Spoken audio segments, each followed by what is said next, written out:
My name is Tørk Furhauge and I'm the CEO of Porken and will talk to you about customer experience. But before that, I will start with a small presentation about Porken and myself. Porken is a Swedish bakery with a long tradition in producing bakery products. It all began in 1878 in Malmö in the southern part of Sweden. Today, Porken is the market leader in Sweden, and apart from Sweden, with own sales organizations in Norway, Finland, Denmark and Germany, and export to more than 25 markets. Every week we produce more than 4 million packs of soft bread, sweet bread and hard bread, and the yearly turnover is around 285 million euro. We don't do bake-off and we don't do private label. We mostly produce own branded packed products. Most of it is sold via supermarkets. Some of them you might know. I have worked with fast-moving consumer goods the last 20 years. After working a couple of years as a business consultant, I was hired as a key account manager in the Coca-Cola bottling company in Denmark. In 2004, the sales organizations of Coca-Cola and Carlsberg were merged, and from then on I worked with both beer and soft drinks. In 2010 I left Carlsberg for Porken, where I have now been the CEO for 4 years. During my time in these 3 companies I have both worked with off-trade and on-trade. Off-trade is the part of the business where you buy the products and consume them elsewhere, supermarkets. And on-trade is where you buy and consume them at the same place, like bars, cinemas, festivals, restaurants, hotels, etc. First as a key account manager for convenience, then as a sales director for on-trade, first in Coca-Cola and then in Carlsberg, Denmark. And in Carlsberg my last job was as VP for Global Sales Development. Now I'm back working mostly with off-trade. In most of the jobs, the task was to turn around business with a declining profit.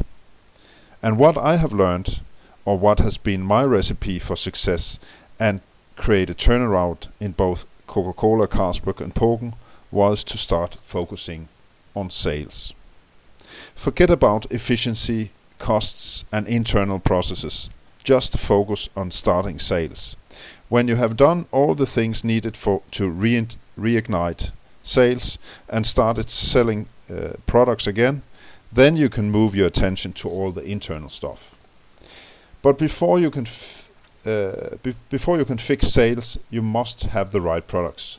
Using energy on wrong products will just be waste of resources. To be able to optimize your products, you should start with customer experience. What do you actually want to achieve for your customers? What kind of experience should they have with your product? And what should your product do for them? And I'm not alone with that approach. It all starts with customer experience. So this will be my agenda, the rest of the presentation, talking about customer experience, optimizing your product and fixing sales. And during my presentation I will use examples from my time in Coca-Cola, Carlsberg and Porken. First, let's look at customer experience. In fast-moving consumer goods industry we often talk about the moment of truth. The moment where the consumer enjoys the product and is left behind with a happy, satisfied smile on their faces. Enjoyed about having made the right choice when they decided to consume your product and convinced they will do it again. That's when all your efforts have succeeded. That's the moment of truth. Or is the moment of truth when the shopper, after many considerations, decides to put your product into the trolley and pays for them at the counter, and all your efforts with promotions, POS materials, packaging, prices, etc. have succeeded in sales? Or is the moment of truth when you make the deal with the chain or the store to sell your products, and all your efforts in educating your staff, optimizing your products and prices, and in creating value for them are being appreciated? Actually, as I see it, all of them are the moment of truth. and you should be able to give your consumers, shoppers and customers a good experience with you and your products if you want to succeed. To win the consumer, the product is of course important, or the price-value equation. Within many aspects of life applies the rule that you should under-promise and over-deliver. So the experience for the consumer should at least fulfill their expectations. Through your brand communications, you create an expectation. And when consumers use the product, this is where everything should go to a higher level.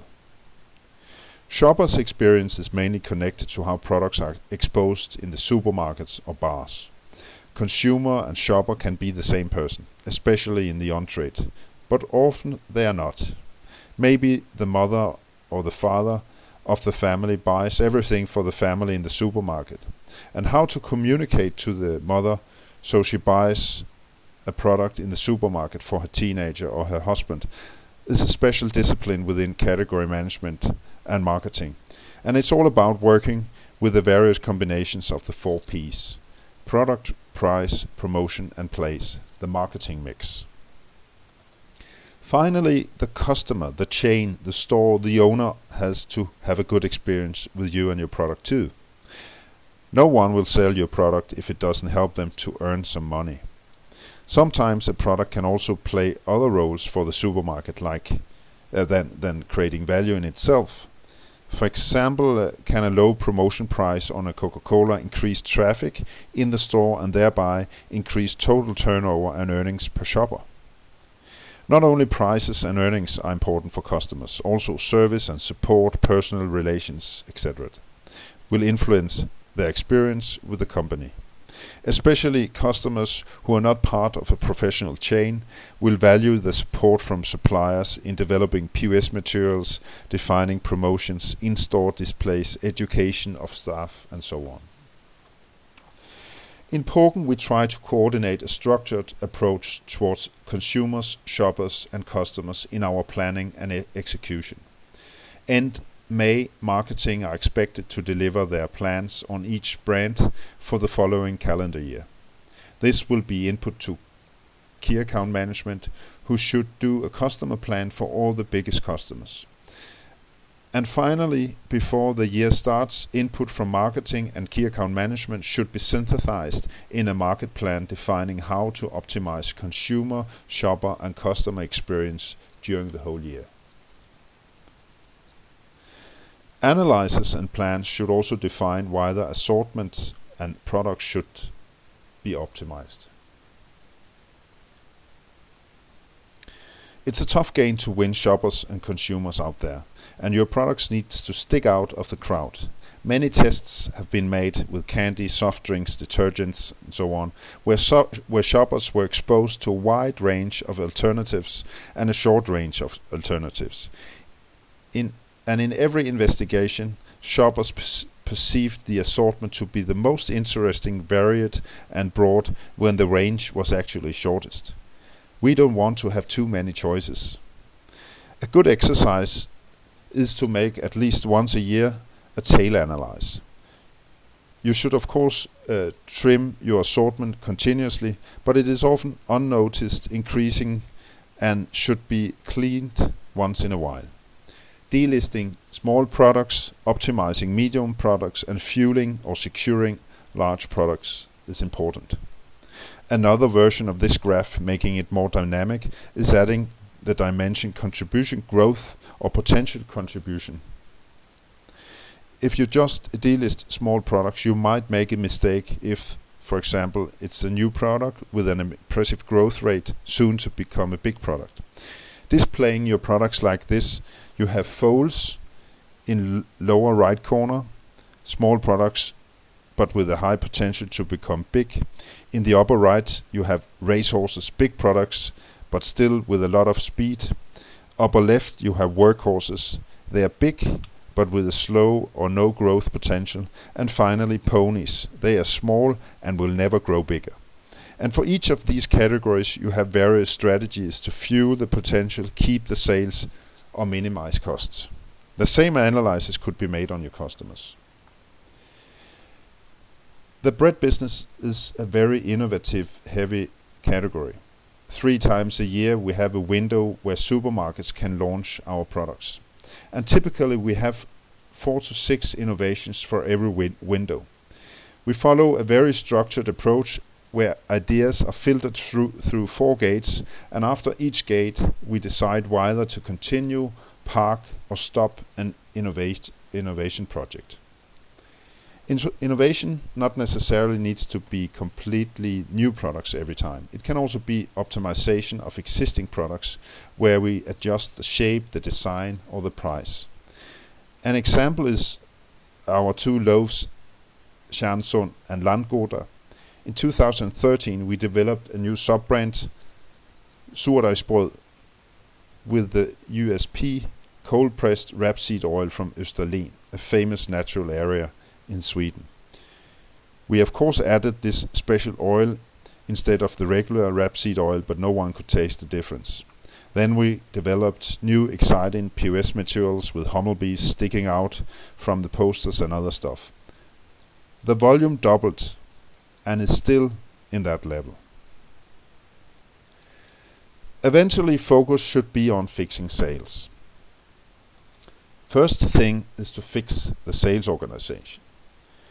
The way we work in Pågen when we go into a market is to start up with just 1 person with some administrative support. Starting up contact to local chains and fixing distribution setup from our bakeries in Sweden. After a while, an own local sales force can be hired with a number of regional account managers, sales consultants, visiting the stores. And when it becomes bigger, a local trade marketing person developing promotions and POS materials, and a local key account manager supporting the managing director in the contact with the local chains can be added. In some markets, because of the language, we even have a local financial support. And this is how our organizations looks like in Norway, Finland, Denmark and Germany. In Sweden, where we have 40% market share and 370 own trucks delivering fresh bread to all stores, we have more types of functions like analysts, category specialists, space managers, etc. Working in the same way in all markets helps us to create a knowledge matrix, letting people across markets exchange ideas and best practice. Let's have a look at how the regional account manager works. The regional account manager, or the sales consultant as we call them in Pågen, are our people in the store visiting our customers and selling in new products, promotions and ideas. A RAM should be good at 4 things: being a hunter, hunting new opportunities and convincing the customer to implement them; being a banker, taking care to make a profitable deal with both the customer, for both the customer and for Pågen; and being a designer, making convincing promotions and in-store activities to tempt the shopper; and finally being a gardener, good at building relations and nursing our customer. Also in Carlsberg this was the objective. Often when I was out visiting customers in the on-trade with sales representatives, I observed how they based their presentation on internal volume figures and just showing the new product they wanted the customer to buy. Nothing about what the new product could do for the customer. Nothing about what he could earn or how he could improve his business and his own customers' experience in the bar. A good salesperson is not just selling in, pushing, but helping to sell through, creating pull. And 3 elements are important to succeed in selling through. First, a skilled and motivated sales representatives who is both a hunter, banker, designer and gardener. You also need presentation tools that makes it easy and visual for the sales rep to present products and promotions and so on. And finally, professional sales materials that helps to sell the product out of the bar or the supermarket. Coca-Cola works with a model worldwide used by salespeople to analyze a customer's business. I changed it a bit and adapted it to Carlsberg when I worked there. It looks like this. Often when you meet a customer, they want you to pay additional discount to increase the profitability. By using the model, the sales rep can move focus to instead optimizing the 4 Ps and maximizing turnover. In this case, it could be a bar, a cafe, a pub, or a restaurant. So, if profit is too low, one solution is to improve traffic of customers to the bar by promoting the bar externally, like this.